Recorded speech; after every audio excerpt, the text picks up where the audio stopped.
Martin Shkreli. Oh, this freaking guy. He makes me so mad, and no, he's not a serial killer. No, he isn't some cruel world leader. He is a man who decided that making money was more important than helping cure a devastating disease, which is so funny, or helping people ease their symptoms. Imagine that the vaccine that could save your life, I don't know, for COVID, and allow you to see your family and hug them cost more money than you have in your bank account. Imagine if someone did that during this pandemic.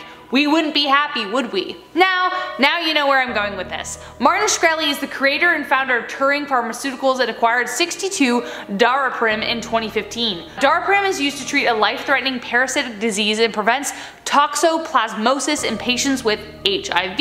It's also used to treat cancer, malaria, and AIDS. So, pretty damn important. Shkreli decided to find a way to raise the price from $13.50 to $750. Yeah, making it unattainable to many who needed it. A 5,000% overnight increase despite the fact that it only costs around $1 to make. Yeah, work that out. Shkreli's argument for the increase was that he wanted to use the money to invest in creating a new, better drug. Yeah, sure dude. Funny enough, in his 20s he caught some attention for encouraging food and drug companies not to approve the drugs he was shorting in the market. So if you're a fan of GameStop, you know what I'm talking about. This is the kind of guy that they were trying to teach a lesson to. The price of the drug still remains the same today, and Martin is now in prison for fraud, and he will not be let out early. Good. Number 9. Lavrenti Beria. This one was put forth by commenter Brian Runyon, and what a good choice. We talked about Stalin in part 1, and it only makes sense that we talk about Beria.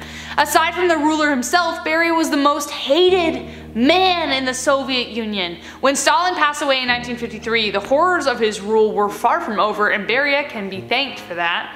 During the 1930s, he oversaw the bloody purges and succeeded Nikolai Yezhov after he was shot by Stalin on Beria's recommendation. He ran the Soviet network of slave labor camps and indulged his dark delights in some of the worst ways you can imagine. He loved to torment the prisoners in a variety of ways, and his cruelty knew no bounds.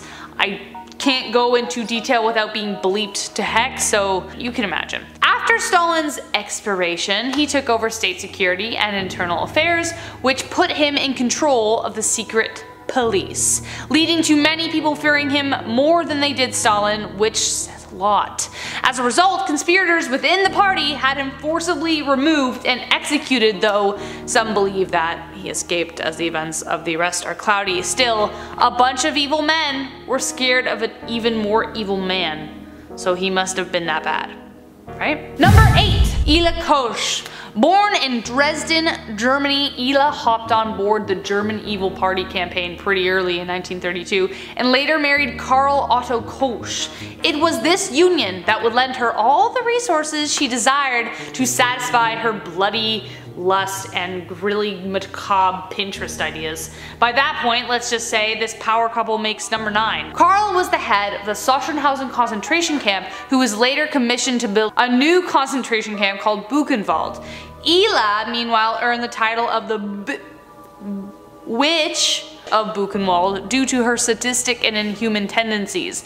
She would ride her horse through the camp and whip prisoners, and had, shall we say, eclectic taste when it came to interior design. She loved trophies, Buffalo Bill style, and she delighted in lampshades, book covers, and gloves made from, well, it wasn't cow leather. She even had shrunken human skulls. It was due to the many testimonials of the prisoners at the camp that Ila was tried for her cruelty, though sadly she never completed her full sentence. She took her own life in her prison cell. Is it bad that I wish someone turned her into a toilet seat cover? Number 7. Emperor Hirohito. About a dozen of you across 2 different videos recommended Hirohito, so here he is. Like most of the world, Japan in the 1930s was in no way peaceful. One of the most horrific atrocities in the world occurred under the reign of Emperor Hirohito, called the Nanking Massacre. In 1937, Japanese troops stormed the Chinese city of Nanking, where they slaughtered and tormented thousands of people in the most impossibly brutal ways. The events are closely related to the Sino-Japanese War and World War II. The Second Sino-Japanese War was a conflict between Japan and China, where Japan tried to essentially invade China. Chinese forces left the city of Nanking, though some stayed to defend it, but the result was a relentless, widespread brutality. According to some documents, Hirohito did try to say that he felt bad, and some believe there was little he could have done to stop it, as he was considered a figurehead. But still, figurehead or no, Hirohito approved of the annihilation campaigns in China, which included burning villages to the ground. The official numbers of how many were killed during the massacre are roughly between 200 to 300,000 people, probably more, and that doesn't include the millions that were killed during the rest of the wars they fought. Number 6. Fred and Rose West. This next recommendation comes from Central Dark's Lucy, and I am very much in agreement. Fred and Rose West were two people that should have never existed, yet they did. What's worse is that many considered them charming and normal, a good laugh, but what they didn't know were the horrific crimes they were committing in their very own community. The West sadistically tormented and took the lives of at least 9 young women on record, including their own daughters, between 1973 to 1987. The majority of them took place in their very home, which was constantly under construction, in order to cover up the crimes.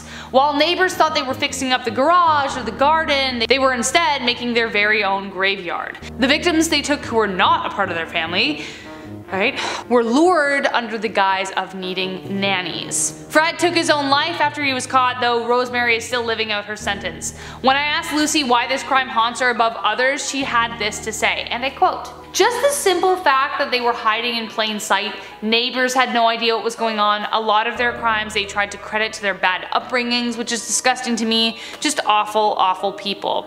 She also recommends the book Fred and Rose, the full story of Fred and Rose West and the Gloucester House of Horrors, for anyone who wants to know more to try and understand how evil like this could possibly exist. Number 5. John Wayne Gacy. This was kind of like a me one, I really hate this one. John Wayne Gacy. Never mind it, I had to eventually put John Wayne Gacy on this list because for similar reasons to Fred and Rose West, he was hiding in plain sight. Behind that painted, joyful face was a cruel, sadistic man who took the lives of way too many people. I can't even begin to imagine what it would have been like to be his wife or his kids and finding out that this happened. Gacy took the lives in brutal, tormented ways of over 33 boys and hid the corpses in his very home. He hid behind the guise of a party clown named Pogo and was a community favorite. Everybody loved him! I think the fact that we can be so blind to something so blatantly horrific is the most terrifying part, but there were clues along the way. The first time he was arrested for an attack like this was in 1968, but was released after 18 months for good behavior. But when he was finally caught, the justice system served him up the death penalty, and guess there's no release on good behavior for that one. Number 4. Jean-Claude Duvalier. Haiti has been so resilient throughout the political and environmental turmoil it has faced over the last several decades, with the rule of Jean-Claude Duvalier being one of the reasons. He violated so many human rights in order to maintain the dictatorship. Under his leadership, the lives of hundreds of political prisoners held in the Triangle of Death were mercilessly taken. Many of the families still have no idea what happened to their family members. On top of that, they experienced the infliction of severe pain and maltreatment in order to extract information.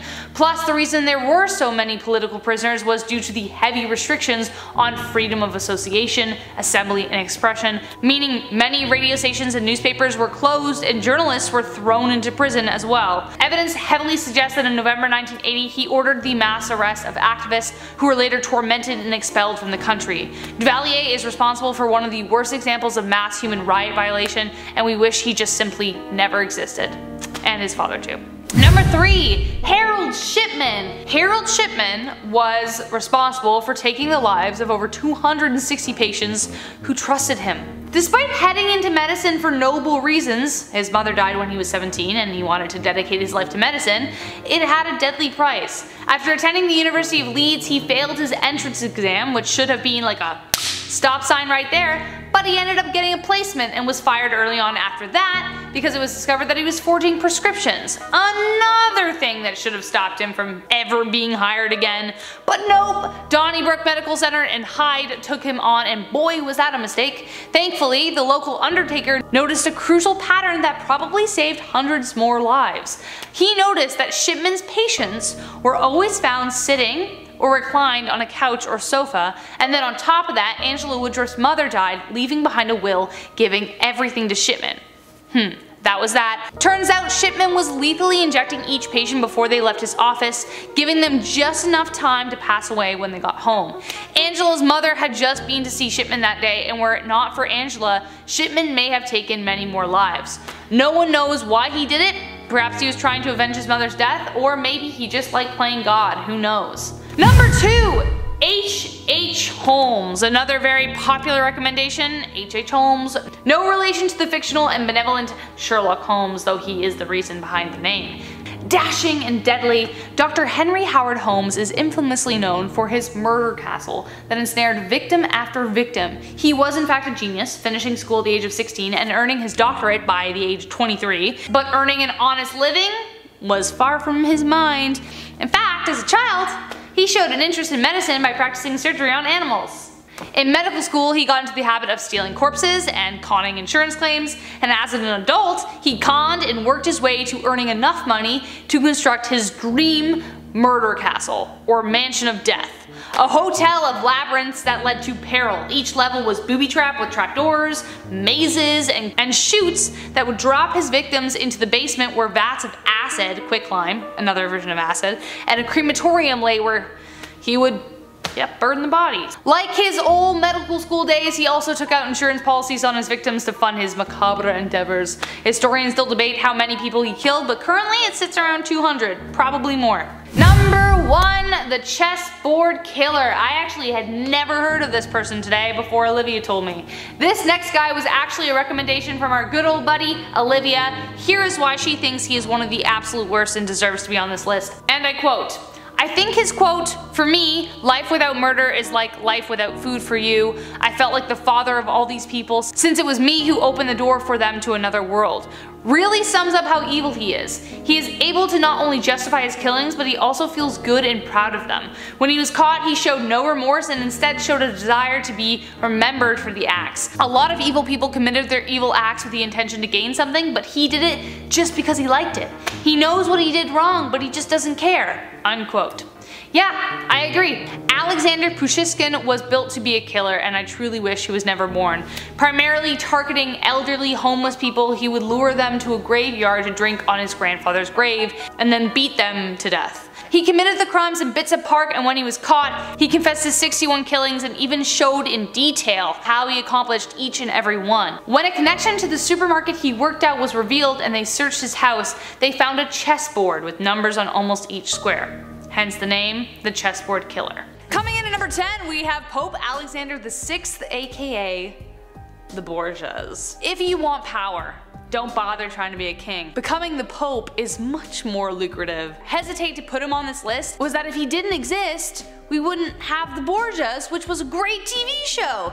Anything with Jeremy Irons, I am in. But this guy, along with his whole family, were about as corrupt as they come, to the point where we can't help but be like a little bit impressed. He achieved the papacy through nepotism and bribery, and then continued to make his family the most powerful in the world wherever he could. His children Cesare and Lucrezia Borgia were notorious for their illicit affairs and even murder, with Lucrezia being referred to at one time as the Black Widow of Rome. Though her father often used her as a pawn, he married off to rich merchants, and then when their usefulness expired, he claimed the marriage to be null and void so he could just do the whole thing again. He also allegedly held massive orgies and challenged those in his company to see who could do the most of it. But worst of all is this, something called the Inter Caetera, a papal bill he issued that authorized Spain and Portugal to colonize and enslave the Americas and Africa. So I guess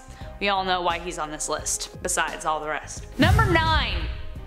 The Purdue family. Speaking of families, right? Wow. One bad apple spoils the whole bunch, and that is definitely the case with the Purdue family. This family conned their way to becoming the richest family in America, taking the lives of over 200,000 people without even lifting a finger. The Sackler family accumulated their $13 billion net worth when their private company called Purdue Pharma developed a revolutionary new drug called OxyContin. Their slogan was the drug to start with and stay with, and they assured millions that it was safe to use. OxyContin contains something called oxycodone, which was a relative to another very deadly drug featured very strongly in the film called Trainspotting. Ever heard of Chasing the Dragon? But it was 2 times as powerful as morphine, and what a breakthrough for pain management. And they couldn't help the $35 billion it made for Purdue Pharma. They continued to market OxyContin as a safe drug to use, but instead, they caused the opioid crisis in the 1990s. Good job, Big Pharma. Mark Clepine. The École Polytechnique was one of the most horrific acts of hate ever performed in Canada. After a roller coaster ride academically, Mark Clepine was denied entry into Montreal's École Polytechnique engineering program. But no one knew that this would be the straw that broke the camel's back. On December 6, 1989, Mark walked onto the campus with a concealed semi-automatic weapon. Once inside, he separated the men and the women and then opened fire on all the women while shouting, "You're all feminists." He then ran into the hall, shooting any woman within his sight. He then took his own life, and in the note that he left, he blamed feminists for ruining his life and included a list of 19 more feminists he should have killed if he hadn't run out of time. Mark Clepine walked into the school with the intention of killing every single female student in that school just because he was mad that they wanted to be engineers. What is known as the Montreal Massacre shook the nation and became known as one of the deadliest shootings ever to happen in Canada. We wish we could forget the man, but let us always remember the woman who died. Number 7. Robert Pickton. I hate him so much. Here we have another Canadian serial named Robert Pickton. Between 1978 and 2001, 65 women went missing in and around Vancouver's east side, gone without a trace, and a lot of them were women of the night. So there was, shall we say, a flagrant lack of enthusiasm when it came to looking for them. Pickton owned a pig farm, which to the unseeing eye looked to be just that, until police made an all too morbid discovery. What started out as a search for illegal firearms became far darker when they found discarded items like an inhaler, a shoe, a shirt, so on. Pickton confessed to taking the lives of 49 women, though he was only tried for half of that, though many of the bodies weren't found because he fed them to the pigs. Anthropologists even brought in a conveyor belt to sift through the dirt in order to find the evidence they needed. What's even worse about this story is that they could have caught him earlier. One of the women he attacked escaped after they both inflicted stab wounds on each other. They were being treated at the same hospital, and the police found a key in his pocket that fit the handcuffs she had on. But the case was dismissed, however, because she wasn't considered a reliable witness due to her drug addiction. So great police work there. Gold star. Number 6. Oh, Jeffrey Epstein. Yes, yeah, we are here, and here he is. If you have been lucky enough to have been living under a rock, then move on. There is no reason for you to even know his name, you lucky human. But for all those who've heard it but aren't quite sure what happened, well, you might as well know now. Epstein was a wealthy financier who seemed to have unlimited connections with the world's elite, but for reasons that go beyond the material.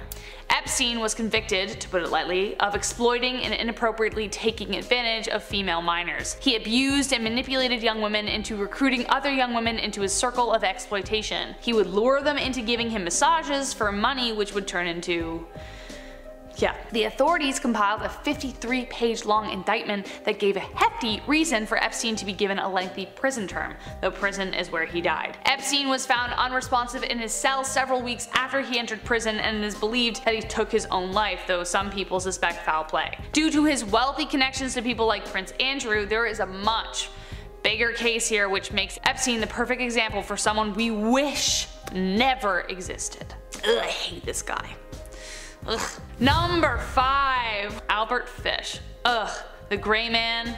You've probably heard of him before. You know me, you know this channel, and you know we talk about some pretty dark stuff, especially people who like to, I don't know, viciously kill for a living. But out of all of the ones I've covered on this channel, this name still feels like ash in my mouth. The crimes of Albert Fish were so abhorrent, it's almost unfathomable. Also known as the Brooklyn Vampire or the Gray Man, he killed one victim for every state, or so he claimed. A notorious sadist, he exploited, kidnapped, and tormented his young victims, all while hiding his deeds from his wife and his 6 children. Which was pretty easy at first. He looked like a regular shy guy on the street, someone you wouldn't look twice at. But beneath that facade of the ordinary lied an extraordinary killer. He also practiced masochism and would regularly punish himself by lighting his body on fire and puncture himself with nails. If he did that to himself, we can only imagine the extent to which he went when it came to his own victims. Awful. Awful human being. Ew. Get out. Number 4. Madame Lalaurie, Richard Cow, I hope I said your name right, but you recommended this. Richard, as soon as I saw this name, I totally face-palmed. I was like, of course! Why did I have a brain fart? Of course she should be on this list. This woman should never have existed. Slavery was already exploitive and cruel. That shouldn't have existed in the first place. And this woman brought it to a whole new level. She's on par with Bathory for me for sure. The best part about American Horror Story Coven is we got to imagine that she got her comeuppance, because she never actually did. Delphine Lalaurie was a French aristocrat in New Orleans who exploited, tormented, and treated the slaves she owned viciously. Like she enjoyed it too. Others had suspicions of her cruelty, especially when a slave woman ran and jumped to her death because Lalaurie was chasing her. After that, she was forced to sell her slaves, but bought them back secretly through family members. But things really came to a head on April 10th, 1834, when authorities rescued a 70-year-old slave woman who was found chained to a stove. She had set the house on fire in order to escape her mistress, but instead led the men up to the top of the house where they found Lalaurie's medieval torment chamber. 7 slaves were tied in spite with iron collars, and that was barely a scratch on the rest of the things she did. A town mob gathered outside the house, but she never faced any real punishment for her crimes as she fled New Orleans because her reputation was ruined. Whoop-de-doo. Number 3! Jim Jones. About a dozen of you requested Jim Jones, so here he is, and rightly so. The poster child for the phrase, all together now, don't drink the Kool-Aid. Cult leaders are the worst. Hint, if someone says they are the Messiah and that you should follow them blindly, just run. What makes this man so awful and so terrifying is just how effective he was at manipulating people. Jones was the leader of the People's Temple cult in San Francisco and led under the title The Prophet. The cult began in the 1950s, but later in the 1970s they came under scrutiny from the public. So he convinced his 1,000 followers to move to Guyana in order to set up a commune where they could all live peacefully. But that was the last thing on his mind. He confiscated their passports, all of their money, blackmailed and threatened their lives. So I guess now we know how he kept his followers. US Representative Leo Ryan went to the commune to investigate the claims of abuse, but was killed by Jones along with his 4 members. That same day, November 18th, 1978, the culmination of his leadership called the Jonestown Massacre occurred, where he ordered his followers to drink cyanide-laced punch, killing every single one of them. Get rid, Jim Jones, don't like you. Number 2, Kim Il-sung.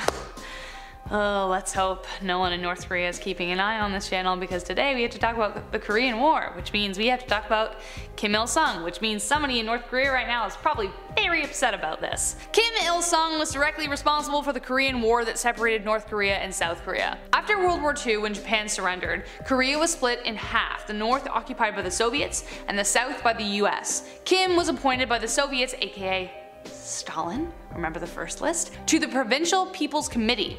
From there, Kim created the Democratic Republic of North Korea, where he developed a cult-like following, built up his military, eliminated his competitors, and by 1950 he announced to Mao Zedong, remember the first video, and Stalin that he was ready to unite Korea under communism. June 25th, 1950 he attacked South Korea, amounting to the deadly loss of over 3 million people. When the war ended in a stalemate, Sung was heartbroken, but he was still determined to rule. He enforced his communist regime where all information came from the state, true or otherwise, and exaggerated and villainized anyone outside his territory. To ensure everyone behaved, whole families who spoke out against him would just disappear. He basically created a real-life 1984. That's what happened. Because of him, North Korea is what it is today, a nuclear bomb waiting to go off. But according to them, it's the other way around. What do you think? Let us know. Coming in at number 1, again, at least a dozen of you were like, this guy. There's at least one evil German World War II leader on this list, and we all know the reason. Again, nearly a dozen of you suggested him across both videos, so here we go. It was one thing for a soldier to come knocking at your door, but the SS struck a whole different kind of fear. Himmler was the reason why. Heinrich Himmler is one of Adolf's most famous henchmen and was the second most powerful man in the Third Reich. In April 1934, Himmler was appointed assistant chief to the Gestapo in Prussia, but made sure to spread his influence across the whole Reich. He was the mastermind behind the Purge, or the Night of the Long Knives, where any competitors of Adolf were eliminated by the SS. This secured the ruler's position, and Himmler went on to create the most powerful armed body in Germany. But above all, he was the one behind the conception and implementation of the so-called final solution, which resulted in the death of 6 million Jews. So, need I say more? Number 10. Elizabeth Bathory. I remember one time seeing a theater production where they kind of glorified this woman, and I was like, you realize what she did, right? Bathory was one of the most evil women to ever live on the planet Earth, period. It wasn't just how many people she killed, but how she did it. Like Vlad the Impaler, she is being compared to a real-life vampire and is even from the same area. She was born on August 7th, a Leo, like me. I swear we're not all crazy. August 7th, 1560, in a prominent Hungarian noble family, making her practically untouchable. She married a war hero named Count Franz Nadasny, I probably butchered that, sorry, but so did she, who was suspected of gifting Bloody Lizzie with the skills she used to kill. After she died, Bathory became obsessed with immortality, supposedly when one of her servants accidentally spilled blood on her and her skin appeared younger. Bathory then began her mission of horror, luring over 650 young virgin women to her palace and brutally taking their lives. She was even bold enough to lure daughters of nobility. Before draining them of their blood, she would slice, stab, sew their mouths shut, leave them out in the cold, cover them in honey so bees would sting them, let her dogs tear at their flesh, and she herself would bite off skin from their face and other intimate parts, shall we say. When she was satisfied, her servants drained the blood into a bath. When she was finally caught, 3 of her servants were executed, but she was locked away in a tower for the rest of her days, forced to rot away. I feel like that wasn't good enough, you know? That's just not good enough. She was probably able to roam around the castle too, like it wasn't a big deal. Like I said, untouchable. Number 9. Maximilien Robespierre. As one of our commenters said in part 1, Wes Gunton said, "Power corrupts the good too, not just the evil." Good quote, man. Nice. Maximilien Robespierre started out with good intentions before he lost his head. You can look at the French Revolution through 2 lenses. One is like, yay, they got rid of an idiot king, that's so good. And then the other lens is, oh my god, there's so much blood everywhere, why are there so many heads rolling around? It was nuts, like it was not a good time, and I don't think it was okay at all. And that's all to do with Maximilian. After Marie Antoinette and Louis XVI were beheaded in 1793, Maximilian continued the bloodbath without mercy. Ironically, he was the head of the Committee for Public Safety. But accused many members of the National Convention of treasonous and unrevolutionary activities just like willy-nilly. He was like, you're a traitor, you're a traitor. In less than a year, 300,000 people were arrested, 10,000 died in prison, and 17,000 people were guillotined. So many heads! One by one he sent them all to the guillotine until he eventually was elected the president of the National Convention. Within 6 days of being president, he passed a law that suspended the right to a public trial and to legal assistance, and by the end of that month, 1,400 people were guillotined. Talk about trigger happy. Finally, the right and the left reunited in order to overthrow Robespierre in order to destroy the vicious dictatorship he established. Looks like he was too busy forging ahead with his plans that he eventually lost his own. Number 8. You also said, I think in the comments, that you wanted this guy on this list, so we're here. This list is very much for you, so. Number 8, Vlad the Impaler. Good old Vlad. Oh man, he's been romanticized a little bit as well, I think, as the OG Dracula, but trust me, with that beard and that temper, he was about as sexy as a hot dog dressed as a salsa dancer. Whatever you imagine Dracula could do, what he did was worse. A lot of the awful things that he did were fed by a penchant for revenge, but still, it must take a certain kind of person to do what he did. And there's plenty more that I just didn't have time to say in this video, so. Let me know if you just want me to do a list about Vlad. I'll do it. At a young age, Vlad was shipped off to be raised by Turks, which resulted in a brutal upbringing. On top of that, his entire family was killed during a coup, leading young Vlad to plot his revenge. One of the first things he did as a ruler was hold a massive banquet in the guise of making peace with his enemies, lulling them into a false sense of security with a cup of wine, you know? That is before he announced that they would be having shish kebabs for dinner. They were the entree. Most of his guests were stabbed to death while others were impaled on stakes while they were alive. Quite literally, like, hey Vlad, how do you like your steak? Rare. Anyways, all the while Vlad watched. Some even say he let the blood drip into his goblet and continued to drink from it. Number 7, Ivan the Terrible. To have a name like that, you must have done something really, really bad. Or a few things very bad. Ivan the Terrible, or Ivan IV as he was formerly known, was the crown prince of Moscow. It's instances like these that just highlights why monarchy is just such a bad idea. You know, you just never know what's gonna pop out and have a crown put on its head one day. This guy gave off major Joffrey vibes from the start. When he was just 13, he ordered the arrest of Prince Andrew Shusky so he could feed him to his ravenous dogs.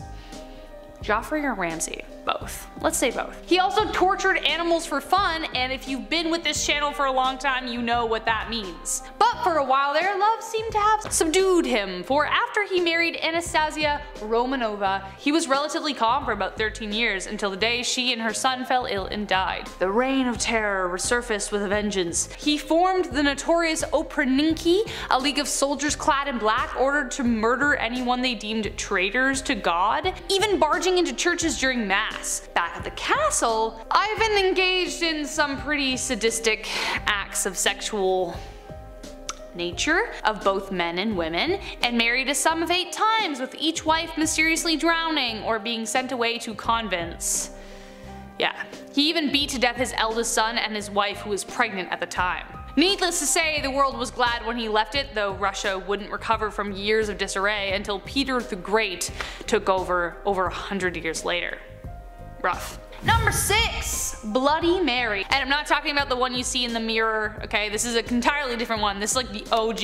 You don't get bloody put in front of your name for nothing. Rulers loved to use religion as an excuse to kill mass amounts of people.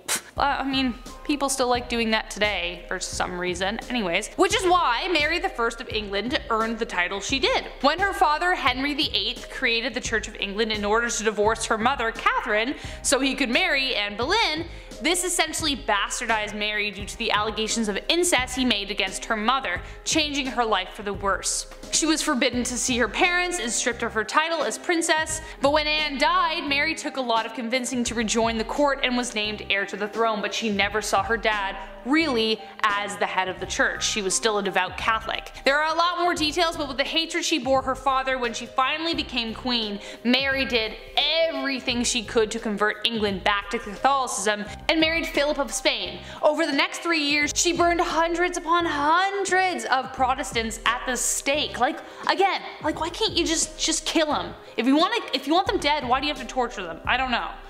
Ugh. Her bloody, disillusioned tirade appeared to have no end in sight, but after she lost a devastating war and Philip abandoned her, Mary soon fell ill and died, leaving all her Catholic dreams behind her. Thankfully, good old Queen Bess was on the sidelines, so Mary's bloody rampage ended when she did, so love Queen Elizabeth, she was great. Anyways, number 5! We're mixing it up here, it's not all rulers. Charles Manson. I feel like I could just leave this guy's name up here, and I'm not sure if I'd have to say anything else, so I think I'm gonna go now. Kidding, I'll keep talking if you want. But if you need a reminder, he was an incredibly twisted cult leader that orchestrated the killings of several people, most famously actress Sharon Tate. He ran a cult in the 1960s called the Manson family, where he slowly but surely convinced his followers that he was pretty much a god. His eyes were drawn from science fiction, so you know it's true, and the occult, and preached that an apocalyptic race war was coming. He was a master manipulator, and one of the ways he kept his followers close to him was by gaining dark secrets, even if he had to create them himself. He led the group to believe that in order to unite them as a family, they all had to kill the people he said they had to. Little did they know that Manson had one of the groups attack the Polanski house due to a record deal that never went his way, like years before, even before Roman even moved there. I've said it before and I'll say it again, it's one thing to do the killing yourself, that's brutal, but it's a whole other thing to convince other people to do it for you and for them to believe that it's the right thing to do. Like, just wow. That's a whole different level of evil. Number 4, Luca Magnotta. I hate him. I hate him. I hate him so much. Was he a mass murderer? No. But did he commit one of the most haunting and terrifying crimes that still makes me want to vomit to this day? Yep. Do I wish I never watched the documentary Don't F with Cats? Absolutely. Something about this crime struck a chord in me that I just can't shake. June Lin should still be alive today, but he isn't because of this man. Scarborough, Ontario native Luca Magnotta started out like most killers, killing animals in brutal and public ways. History is 2020, and there were tons of clues as to where this pathological need for attention was going to end up. Luca not only brutally killed sweet, innocent animals, but filmed them for all the world to see and put them on the internet. Why nobody I mean, there's a bunch of people who tried to track him down, but still, like, where were the police? That's like, this guy's literally like, I'm a killer, catch me. He set the internet on fire, and when that got the attention he wanted, he upped his game and violently stole the life of Concordia student Jun Lin. He did everything he could for attention, and the pathway towards his bloody deed is so inhuman, but apparently he's doing just fine in prison. He got married recently, which is good for him. I even hate the fact that I'm talking about him right now, so let's just move on, shall we? There are bigger fish to fry. Number 3, Abdullah of Saudi Arabia. Back to our evil rulers theme we had going for a while there, King Abdullah has to be on this list. He violated so many human rights throughout his reign, and the fact that his rule was actually so recent just goes to show that we aren't so far away from the horrid rulers of the past. He was ruthless when it came to heresy against his reign, and would severely punish and torment any and all who spoke out against him, in a very 1984 kind of style too. To give you an example of just how far he went, he sentenced a blogger to 1,000 lashings and 10 years in prison just for setting up a website and saying his piece. That would be like me or any of the MA hosts being arrested for saying any critique against the government on this channel. Like, that's insane. And he didn't stop there. The blogger is just one example of the 1,000 political prisoners who have been arrested and tortured just because they asked a question. King Abdullah died in 2015 and his reign remains a controversial one, as he did also try to negotiate peace in the East, but many will always remember his medieval ways of torture and imprisonment. Number 2, Nero. Nero the Zero. Last time we talked about Caligula, and I believe some of you mentioned him in the comments, so I feel like we have to talk about Nero. I honestly don't know what it was with burning pyres, as I mentioned before.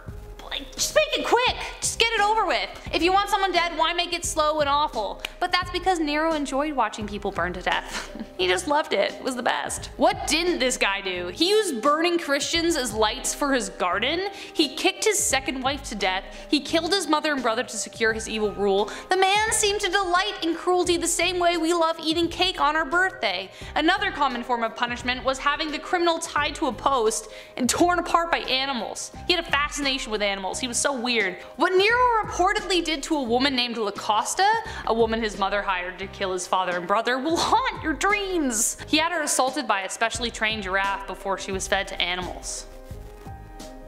How did he train a giraffe to do that? That's my question. He was more than likely a sociopath with even weirder sexual tendencies. He also loved animals being involved, like a bloodier and sadistic furry. He would often dress up as a beast and have his array of lovers, male and female, tied to posts and pretend to bite them. Okay, like, I mean, do you. Or don't, Nero, don't do you. I don't even know what that is. Nero was an arrogant, narcissistic ruler who even had his own crowd of people who followed him and cheered for him, but that was about the only people who cheered for him. That was it. And last but not least, Joseph Mengele. I feel like I could do a list of a bunch of evil people from World War II because there were just so many. Mustache Man was just one head of the Hydra because of course there was the Angel of Death, Joseph Mengele. Cue the shiver down your spine. He besmirched the name of doctor because the last thing he did was value human life. When we think of the atrocities of World War II, Auschwitz and camps like it are a black stain that forever left the world changed. However, that was Mengele's haven. He was the one who selected and administered the gas in the chambers, but his horrors didn't stop there. He was infamous for his inhumane and horrific genetic and hereditary research he performed on unwilling patients, specifically twins. He would infect one twin with a disease, i.e. typhus, and transfuse the blood between the siblings to see what would happen. He even put like petrol in their bloodstreams. How crazy is that? He also tried to change people's eye color through nefarious means, and the list goes on. The saddest, most painful truth about this man was that he was never tried. The families of those who survived never got to see justice get served. Though, in a poetic sense it kind of was. Mengele escaped to Brazil and used a false name for many years, but it was later discovered that he had a stroke while swimming and drowned. But when his body was discovered, they decided to use it for medical studies. Great.